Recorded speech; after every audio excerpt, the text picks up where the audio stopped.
Welcome to this video on yoga for golfers.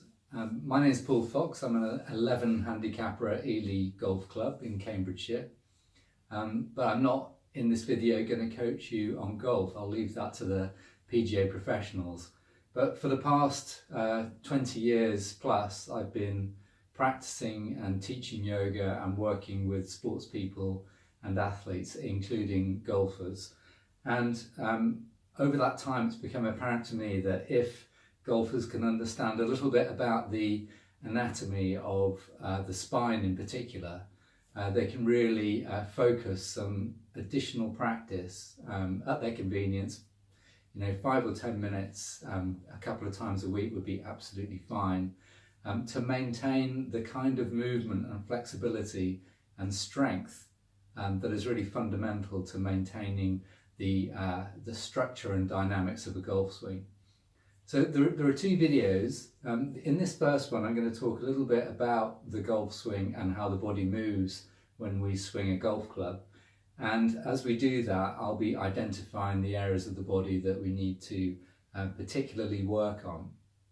And then in the second video, that will simply be a short practice that golfers can do, a physical practice, in order to maintain those openings. So we're going to begin with the spine, because it is absolutely the most important structure in the body, but it's also absolutely vital for the golf swing.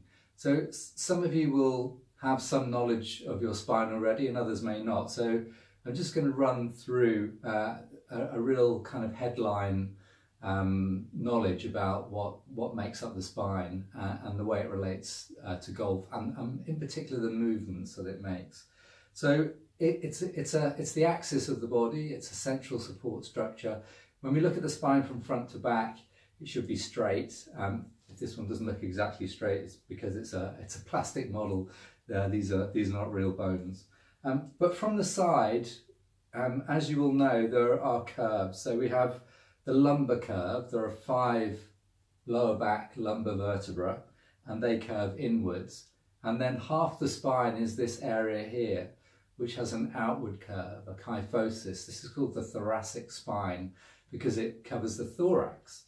And to each of these vertebrae are attached your rib cage, which makes this area of the spine a little bit immobile in terms of forward and backward bending, because you have to visualize this big rib cage in the front of the body here. And then right at the top we've got the neck, where we've got 7 cervical vertebrae, and another thing to notice here is how much smaller they are. So 7 cervical vertebrae probably only takes up as much room as the 5 lumbar, or even a little bit less, because as we're going down with the effects of gravity, there's a lot more weight of your body is having to be supported by the spine down here than it is up here. So when we are addressing the ball, and if you look in any good golf magazine, we can see that what we're looking for is a spine that looks straight. So the curves will be present, but the spine is straight. In fact, the spine is only straight when these curves are present in their original, there is variation between people, but in their original kind of depth of curve. So when you have a spine that isn't straight, particularly in older golfers, it's usually they become a bit rounded in the thoracic area. I mentioned earlier, this area of the spine is immobilized by the rib cage. It doesn't move as much as the neck and the lower back. So there's a tendency for this area to stiffen up. And yet, in the golf swing, the 12 vertebrae of the thoracic spine are the most important part. So if we have a quick look, I subscribe to Today's Golf. I think it's a fantastic magazine, and I'm not being paid to say that. So in this issue, which is the issue for March 2019, and it's only the beginning of February, so as with all these things, it's they're always ahead of the game with magazine shelf life. So in this edition of Today's Golfer, there's a feature on Georgia Hall, and she's one of our leading women golfers. So if I just hold that forward and also put a still, this is the picture we're looking at.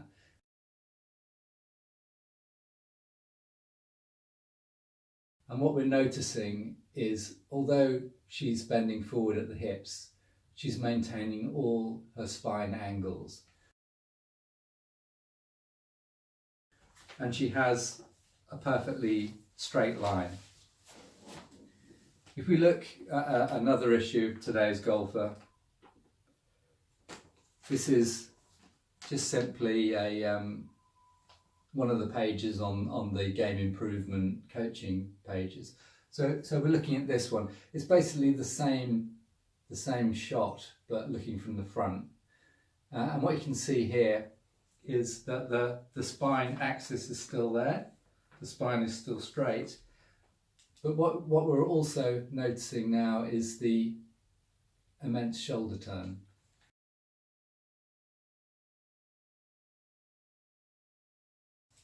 So that phrase gets used a lot if you've had some coaching about turning the shoulders.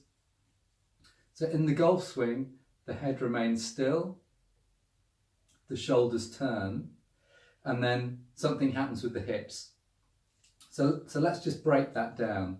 The head is the easy bit, really. The head and the neck, this part of the spine, is highly mobile. And one of the jobs in the golf swing is just to maintain stability and stillness in this area. But you need to turn the shoulders in order to create the movement back on the backswing of your club. So these 12 thoracic spine, if we just look at them, we can see that actually they're engineered to do a rotational movement. I mentioned earlier they can't fold forwards because the rib cage is in the way, and they can't bend, this part of the spine can't bend backwards a great deal, partly because it curves the other way. So a good back bend for this part of the spine is actually it just going from outward curve to flat. But as it does that, all the ribs are being pulled apart, so you feel a big stretch in the ribs, and you're going to run out of space there. Your intercostal muscles and other tissues are going to prevent you going back too far. But there's plenty of scope to rotate. We're not pulling, we're just moving the ribs around the body, and we're not pulling the ribs apart. So the body is a highly intelligent, the human body is an amazing structure in terms of organized movement and function. And what we have here, so these are the discs at the front of the spine, which are weight bearing. And all these bony projections, transverse and spinous processes, these bony projections are what all your back muscles are going to attach to, so that you can pull and move the spine around.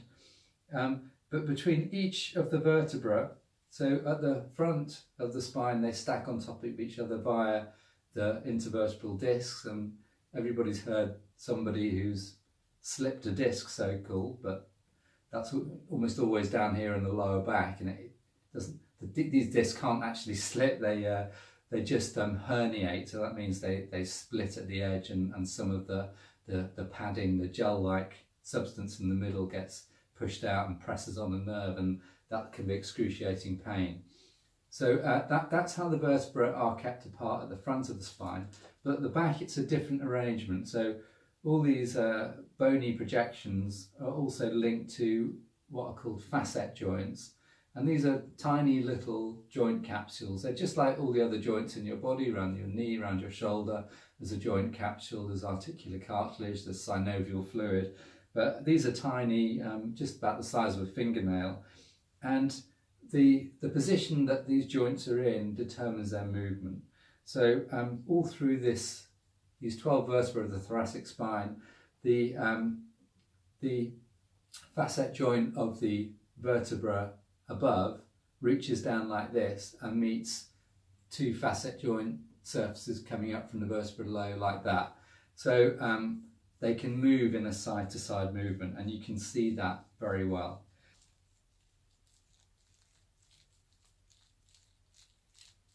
just contrast that with the lower back, and I'm just going to hold that up in the hope that you can see that. So if I try to twist the lower back, it won't twist, and that's because those facet joints, which were pointing down the spine and therefore were good for rotational twisting movements, as soon as they get to the end of the 12th thoracic vertebra, they do a flip to being vertical, and therefore they become very, very good at forward and backward movements, which is what we know the lower back does, but they don't allow side to side movements.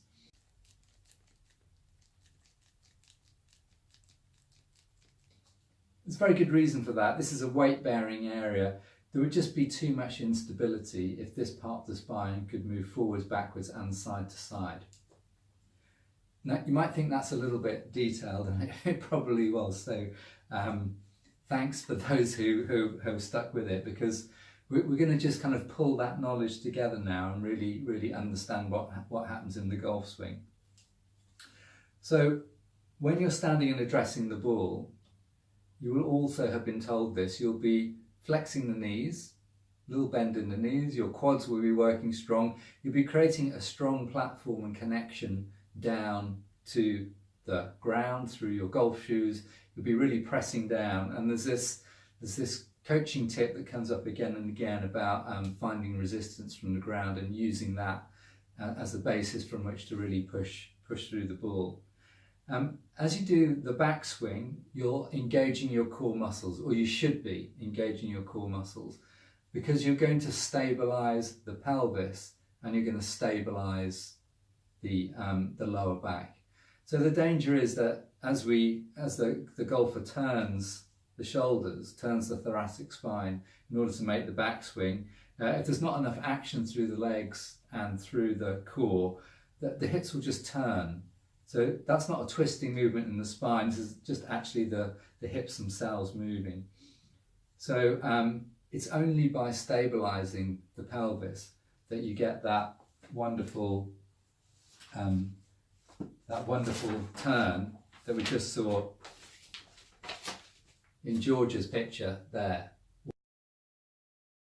where the hips have remained pretty much where they started. They may turn a little bit to the right on the backswing, but in comparison to where the shoulders are, that's where all the energy, that is the torque, the twisting force that we're creating, and it is all done by this area of the thoracic spine.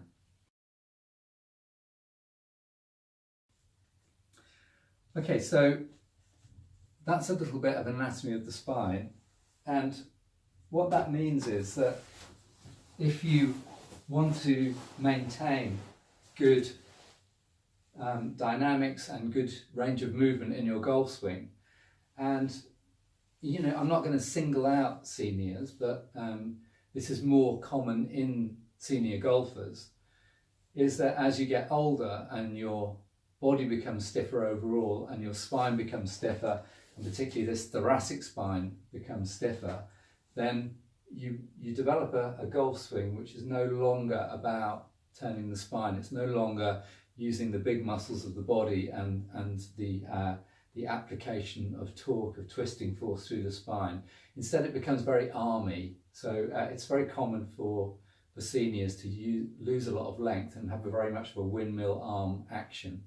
Now, if your spine is seriously stiff, or if you have arthritis of the spine, ankylosing spondylitis, then you're not going to be hitting the ball like Dustin Johnson 300 yards as a result of doing the practices in the next video. But what you can do is perhaps arrest any further stiffness, and I hope that many of you will get quite a bit of movement back. So spinal mobility is going to be a key component of the practice in the second video, and we've seen that why. We've seen why that is, and especially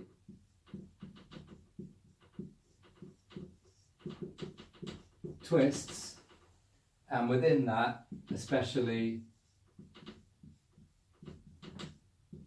thoracic twists. So that is the area we really need to focus on. We want to mobilise the whole of the spine, because even when you do forward and backward movements with the spine, that also helps with the twisting movement. If you just maintain the overall flexibility of the spine, it does all its movements more efficiently. So the other thing we're going to work on is a little bit on the hips. So that'll be some mobility. It'll be some core strength to support the hips and the lower back. And in the legs, we'll be working on some squats, which can be really painful, but we'll make those nice and accessible. And finally, we're going to work on the feet, which is often a massively neglected area. So there's some clever ways we can keep the feet subtle, and that has a beneficial effect on the whole of your posture.